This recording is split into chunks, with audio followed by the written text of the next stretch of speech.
Good evening, কেমন আছে সবাই? Happy friendship day to all of you. আজকে ফ্রেন্ডশিপ ডেতে বন্ধুদের সাথে ব্লগ পোস্ট না করলে হয় বলো? প্রথমে টোটো, তারপর নৌকা, এইভাবে রাস্তাঘাট নদী পেরিয়ে পৌঁছে গেলাম মেয়ের ডান্স ক্লাসে। মেয়েকে ডান্স ক্লাসে দিয়ে আমরা সব বন্ধুরা মিলে যাব আরেক বন্ধুর বাড়িতে। সেখানে আমরা আমাদের মতো করে ফ্রেন্ডশিপ ডে সেলিব্রেট করব। ফ্রেন্ডশিপ ডে বলে কথা বস, ছোট্ট করে সেলিব্রেশন তো বানতা হ্যায়। সপ্তাহে এই দুটো দিনের জন্য আমরা সবাই ওয়েট করে বসে থাকি যে কবে স্যাটারডে সানডে আসবে আর আমরা বন্ধুরা মিলে এক জায়গায় হব, আড্ডা মারবো আর সারা সপ্তাহের গল্প করব।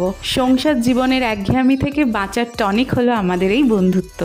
পৌঁছে গেছি আমাদের সেই বান্ধবীর বাড়ি যেখানে আজকে আমাদের আসর জমবে। আমাদের এই আসরে কিসের না গল্প হয়, লেটেস্ট ওয়েব সিরিজ থেকে বাচ্চাদের পড়াশোনা, শপিং থেকে রাজনীতি, কার বাড়িতে কি হচ্ছে, বিউটি টিপস থেকে কুকিং রেসিপি, সারা দুনিয়ার আলোচনা আমরা এই দুদিনের মধ্যে করে ফেলি।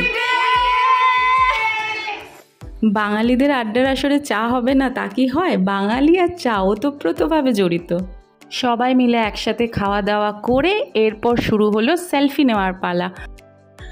বয়সটা বাড়ছে ঠিকই, কিন্তু দিল তো বাচ্চা হ্যাঁ জি।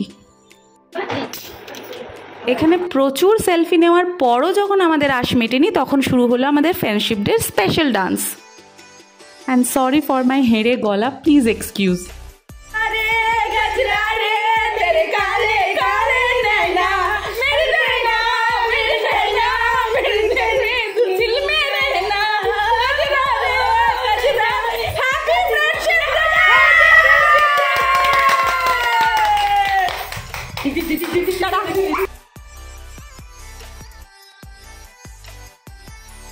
বন্ধুদের সাথে একটা কোয়ালিটি টাইম স্পেন্ড করার পর আবার টোটো ধরে বাচ্চাদেরকে নিয়ে যে যার বাড়ি।